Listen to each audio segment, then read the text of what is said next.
오늘 우리가 시장에서 지금 봐야 될 것은 추세냐 오르냐 내리냐에 대한 부분보다는 현재 상황을 좀 더 명확하게 인지하는 게 더 좋을 것 같고, 지금은 기추세 국면이라는 것을 좀 생각하면서 접근해보는 것도 그렇게 썩 나쁘지 않지 않을까. 그 이후에 전략적으로 내가 대응해야 될 것을 봤으면 좋겠고, 실적을 조금 더 조심하게 지켜보시면 될 것 같습니다.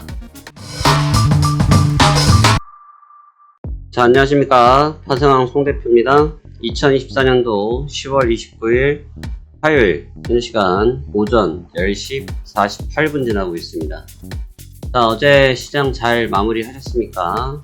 저도 잘 마무리하고 오늘 시장 준비하게 되었습니다. 먼저 새벽에 마감했던 다우지수 같이 살펴보시면서 오늘 장에 대한 이야기 말씀 나눠보도록 하겠습니다. 새벽에 마감했던 다우지수는 전장 대비해서 273포인트 0.65%가 상승한 42,387포인트에서 상승 마감했습니다. 일단 6거래일 만에 하락에서 탈출을 했습니다. 제가 어제도 말씀드렸다시피 아주 좋은 조정이다. 이 조정 자체가 하루에 2%, 3%씩 1000포인트, 900포인트 이런 식으로 연속해서 두들겨 맞지 않는 이상 이런 조정이 오히려 건강한 조정이에요. 왜냐하면 이렇게 갑작스럽게 큰 폭의 변동성을 밀어내버리면 팔고 싶지 않았던 사람마저도 팔아버립니다. 그게 바로 투매가 되거든요. 투매가 나타나지 않았기 때문에 자연스러운 되돌림, 기술적 반등이 들어왔다 볼 수 있겠고, 그냥 말 그대로 기술적인 반등이었습니다. 그리고 나스닥 또한 전장 대비해서 0.26% 48포인트 상승한 18,567포인트에서 상승 마감했고요. 나스닥 시장 또한 전장 대비해서 0.26% 상승했고, S&P 500도 0.27, 전체적으로 강보합권에서 레벨링을 했습니다. 보시다시피 상승세 빨간색으로 끝을 나긴 했습니다만 변동성이 떨어졌고요. 변동성이 떨어진 상태에서 고가를 다시 갱신하지 못하면서 추세를 연장하고 있지만, 그렇다고 해서 강력한 힘이 기조적으로 있는 상태는 아니다. 이게 시장에서 나온 데이터다라고 볼 수 있겠습니다. 자, 일단 시장에서 보고 싶었던 흐름들은 전부 확인된 것 같고요. 이 정도 흐름에서는 이제 간만권 상태에 들어섰다라고 볼 수 있을 것 같습니다. 여기서 말씀드리는 간만권 상태라는 것은 어떠한 것을 의미하냐면, 대선을 기다리는 상태에서 시장 분위기를 좀 살피는 모습이라 볼 수 있겠고, 어느 쪽 하나도 아직까지 우세하다라고 결정짓지 못하는 것 같아요. 어느 쪽 하나도 결정짓지 못하는 눈치고, 지금 상황에서 놓고 볼 때 주가의 움직임, 주가의 변동성 자체가 간망세를 취하면서 대선의 결과를 좀 기다리는 눈치다라고 볼 수 있겠습니다. 반대로 얘기하면, 이 얘기는 거꾸로 얘기하면 이제 시장이 간망권, 박스권이라는 뷰로 접근할 수 있기 때문에 지금은 박스권 매매 전략이 필요한 시기가 아닌가 조심스럽게 예측이 되어집니다. 일단 현물 시장을 좀 살펴보시면, 현물 시장에서는 전체적으로 TSMC, 브로드컴, 테슬라 등이 조정을 좀 받고, 엔비디아가 조정을 받으면서 전통적인 기술주들이 조정을 받고 있습니다. 이외 실적 기대주들은 실적을 기다리면서 감망 모드에 들어간 모습인데, 최근에 테슬라, TSMC 실적 발표 때를 보시면 실적들이 전체적으로 그냥 소수합니다. 소수하기 때문에 좀 위로 치는 경향들을 많이 보이지만, 그 뒤에는 좀 차익성 실현들을 많이 보이는, TSMC가 대표적이죠. 차익 실현을 보이는 그러한 눈치를 보여주고 있고, 테슬라 또한 마찬가지로 실적 발표에 강하게 치고 갔지만 역시 고가에서 차익 실현을 하는 전형적인 재료가 소진되면서 나타나는 매물 소진. 그럼 이제 결국은 이번 주가 이제 좀 복잡한 슈퍼위크라고 할 수 있는 게, 대선을 기다리고 있기 때문에 추세를 길게 뽑지를 못해요. 대선을 기다리고 있어서 추세를 길게 뽑지는 못하는데, 하지만 이제 실적에 대한 기대치 때문에 시장이 한번 뻗어나갈 수 있거든요. 그 뻗어나가는 주가가 이제 얼마나 유지될 수 있는지가 이제 싸움의 핵심 요인이 되겠죠. 그래서 이제 실적에 대한 내용을 확인하는 그 과정보다는 좀 더 중요하게 봐야 될 것은, 과연 이 실적 발표 이후에 시세의 변화를 보는 게 좀 더 맞다. 그러니까 무슨 말이냐면, 실적 발표에 대한 부분들은 다 알잖아요, 여러분. 실적 발표에 대한 측면들은 다 알아요. 근데 결과치만 보고 나면 주가를 그때 흐름을 따라가 봤자 어차피 좀 늦는 거거든요. 우리가 그 정보를 미리 받지 않는 이상. 그렇기 때문에 그 이후에 나와 있는 실적 이후의 흐름에 조금 더 집중하는 것이 수익률 증대에 도움이 될 수 있다. 저는 그렇게 생각하고 있습니다.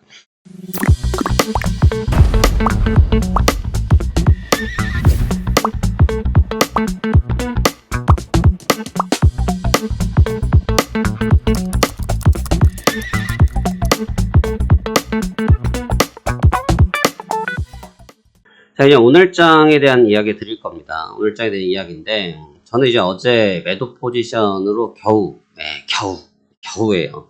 진짜 어제 영상이 곧 올라가겠습니다만, 익절하는데 그렇게 고생할 수가 없습니다. 네, 아주 이 아랫꼬리 최저점에서 겨우겨우 익절을 했습니다만, 일단 시장이 제가 계속 말씀드린 것처럼 연속성에 대한 싸움이에요. 지금 우리 시장은 연속성이 없습니다. 무슨 말이냐면 상승을 했다고 해서 연속 상승파를 계속 뻗어나가는 힘은 좀 떨어지고, 하락도 역시 마찬가지로 연속성은 좀 떨어지는 기조예요. 그래서 이 그림을 이렇게 치면 이게 바로 박스권이 되겠죠.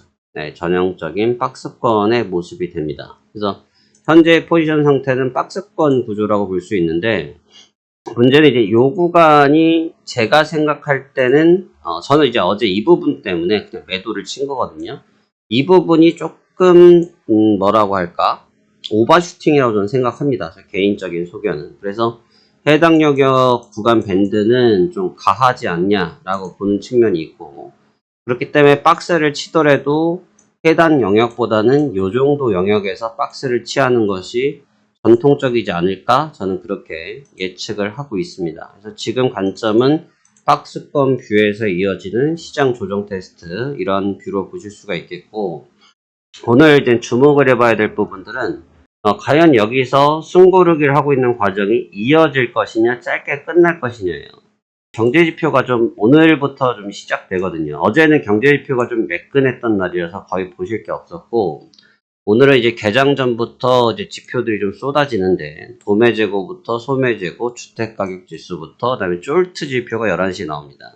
지표를 기다릴 수 있어요. 시장이 변동성을 가져가지 않고 있다가 지표를 기다리고 움직일 수도 있기 때문에 해당 부분을 좀 주목해 보시는 게 좋은데, 지금 어느덧 우리가 또 잊혀지고 있죠. 우리 인간은 망각의 동물이잖아요. 사람은 망각의 동물이기 때문에 데이터를 금방 잊어버리는 경향이 있거든요. 사실 지금 꽤 상대적으로 파괴력이 좀 있어요. 왜냐하면 지금 인플레에 관련된 부분인데, 시장이 지금 인플레에 관련된 부분들을 많이 좀 뭐라고 할까요? 스킵하는 경향들이 좀 있거든요. 스킵하는 경향들이 있는데, 인플레 데이터를 그냥 단순하게 스킵하기에는 좀 무리가 있어요. 스킵하기는 무리가 있고, 이제 금리 인하에 대한 싸움이 이제 11월 달 되면 시작이 됩니다. 그러니까 이번 주가 슈퍼 위크긴 한데, 사실 진짜 싸움은 다음 주가 되겠죠. 근데 다음 주는 또 뭐가 끝나냐면 썸머 타임도 끝나요. 썸머 타임. 아이고, 호시절 다 갔습니다. 우리나라 사람으로서 호시절 다 갔어요. 저도 이제 썸머 타임이 끝나서 나름대로 스트레스를 받고 있습니다. 이게 개장이 10시 반에 개장하는 거랑 11시 반에 개장하는 거는 결이 좀 달라요. 왜냐면 사람이 이제 제 매매하는 걸 보면서 제일 많이 물어보시는 것들, 저희가 1대1 투자 상담은 해드리지 않지만 저희가 매매하는 흐름에 대해서 질의를 하시면 거기에 대한 답변들은 드리고 있는데, 주간에 빨리 끝내는 것에 대해서 많이 물어보세요. 그러니까 특히나 이제 요즘은 뭐 최근 며칠은 저녁에 이익 실현을 하다 보니까 그런 일이 좀 적지만, 저희가 매매가 빨리 끝날 땐 4시, 3시에도 끝나버려요. 오후 3시, 4시.